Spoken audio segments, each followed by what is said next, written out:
Hi everyone, this is Teacher Len, and I am recording this one for those students who want to go back to this lesson for their review.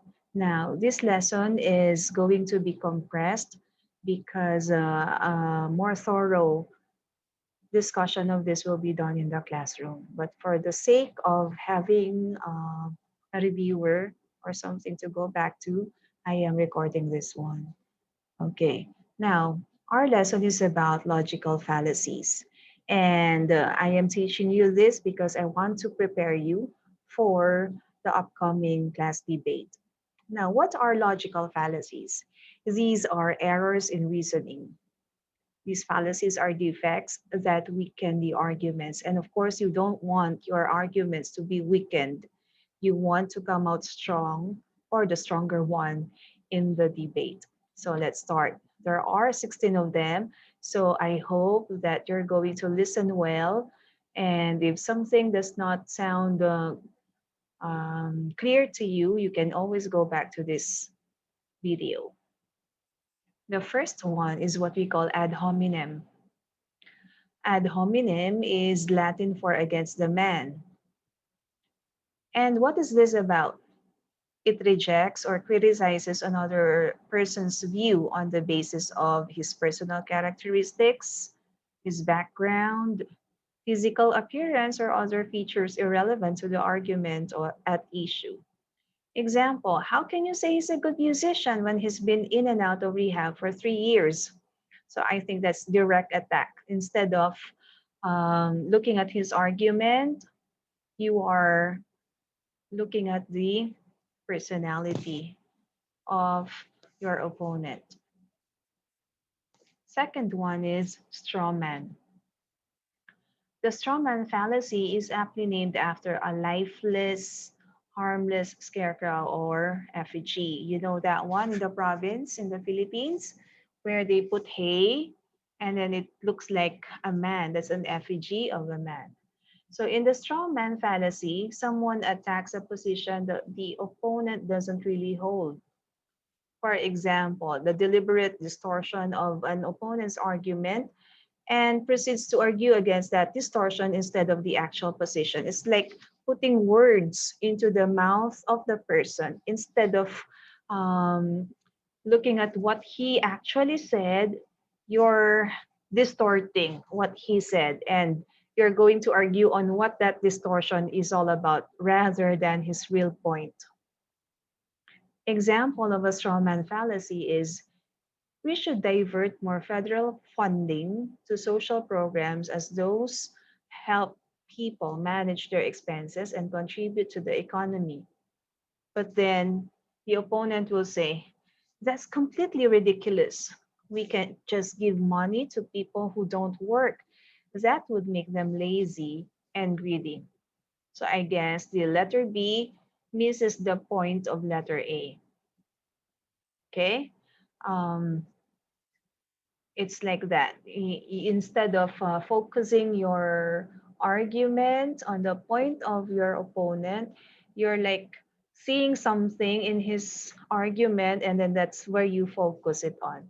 Just like a scarecrow or a straw man, the the birds think that it's actually a man, but it's just an effigy.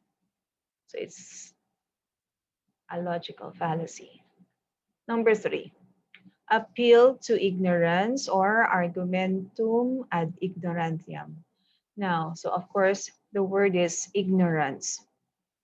Okay, this is in the premise that since nobody has ever proven it, or there are no enough researches or studies to prove it, then it must be true. For example, no one has ever been able to prove definitively that extraterrestrials exist. So they must not be real. Or no one has ever been able to prove definitively that extraterrestrials do not exist, so they must be real. So this one focuses on the lack of researches or studies as proof or evidence. For number four, false dilemma or false dichotomy. This one is limiting the options to two when there are in fact more options to choose from. And more often than not, the option that is given to you is usually more advantageous to the one giving you the choices. So it leaves you like having to choose between two lesser evils. You have to choose the lesser one. It's like that when in fact there are so many things to choose from. So this one is like oversimplifying the range of options. Example, either go to college or forget about making money. So this one is fallacious because there are other things that will make you successful aside from finishing college. Okay, next one. Number five is slippery slope. As the name implies, it goes up to the from a simple thing up to an extreme one. Okay, and when this first one is not meant to happen, then you're saying that all of these things will go downhill. So slippery slope is moving from a seemingly benign premise or starting point and working through a number of small steps to an improbable extreme. Let me give you an example. But you have to let me go to the party. If I don't go to the party, I'll be a loser with no friends. Next thing you know, I'll end up alone and jobless, living in your basement when I'm 30. That means to say, what's the argument A? You have to give him permission to the party. Now, if you don't allow A, okay, the arguer seems to say, if you don't allow A, then B, C, D, E, F, G until Z will happen. Okay, that's why it's called a slippery slope. Next one is circular argument. Okay, as what the name implies, it's circular. So it just repeats what was already stated before, but not arriving at a new conclusion. For example, the Bible is true because the Bible says it's true. So there's no uh, definition really that is given. There's no support. Okay, another example is why do you think sports activities are a must in an intramurals? Intramurals should include sports activities because they are enjoyable. Okay, so they are enjoyable because they are fun. Oh my God. Okay, so that's circular argument. There is no correct, there's no support that was given. Rather, it just goes or beats around the bush. Okay, another example is jogging is fun because it's enjoyable, just like my example about intramurals. Number seven, hasty generalization. Okay, just like what we studied before, hasty generalization is about having judgments quickly without having enough evidence to support our judgments. This also comes in assumption, stereotyping, and unwarranted conclusion, overstatement, or exaggeration. Example, the only redheads I know are rude. Therefore, all redheads must have bad manners. So this is too quick to judge. Okay, you're stereotyping a certain group where you've only had met only a few redheads. Number eight, red herring. So red herring is a smelly fish. Okay, so it usually distracts the hunters. Okay, so this one is named after this stinky fish because like the fish, it's a distraction from the argument. Okay, so it's off topic. When someone does not like the current topic and wants to detour into something else instead, something easier or safer to address. So, those who don't want to answer the question, they think of something else. And that's what you call red herring. And that is to uh, distract the one who asks the question.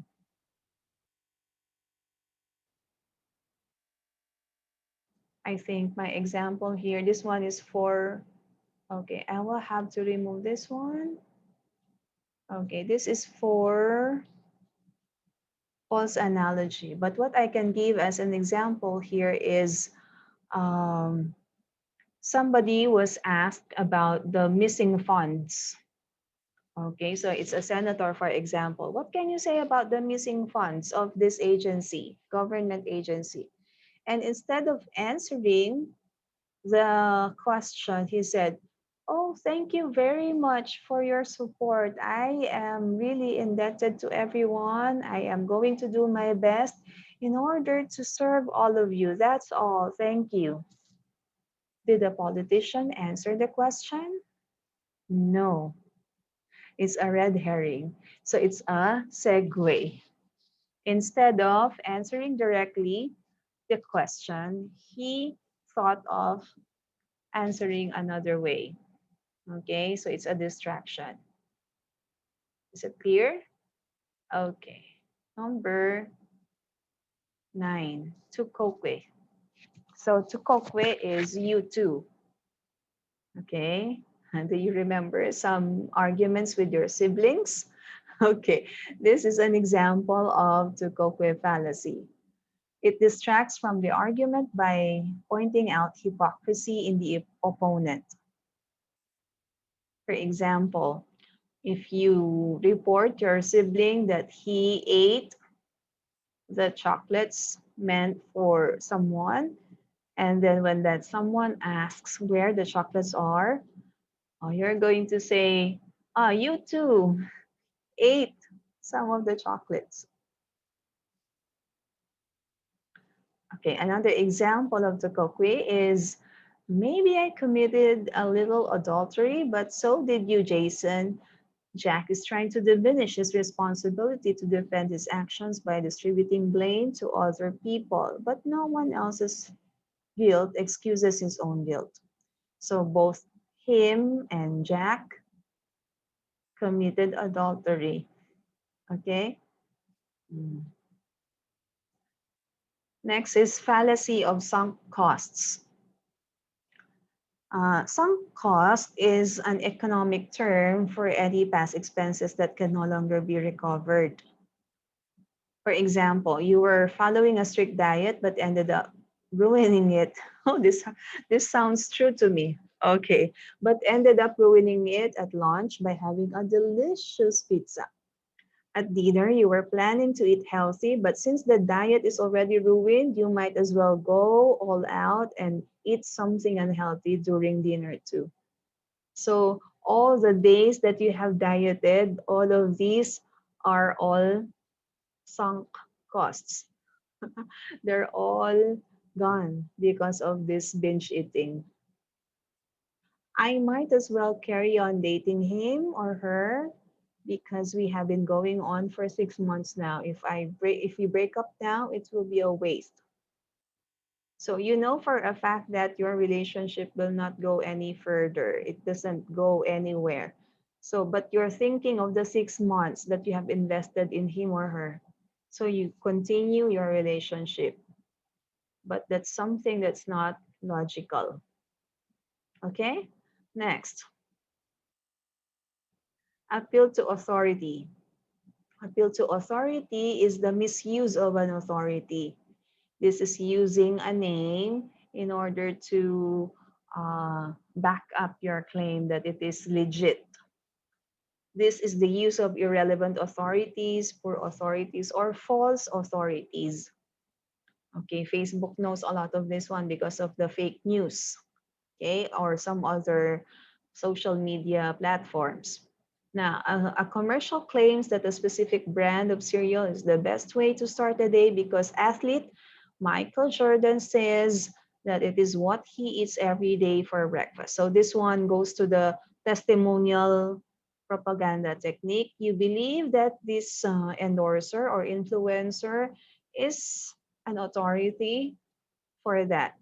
But since Michael Jordan is not a nutritionist or dietitian, so how is he having the right to say about um, good nutrition or diet? Did you get what I mean? Okay. Number 14, equivocation.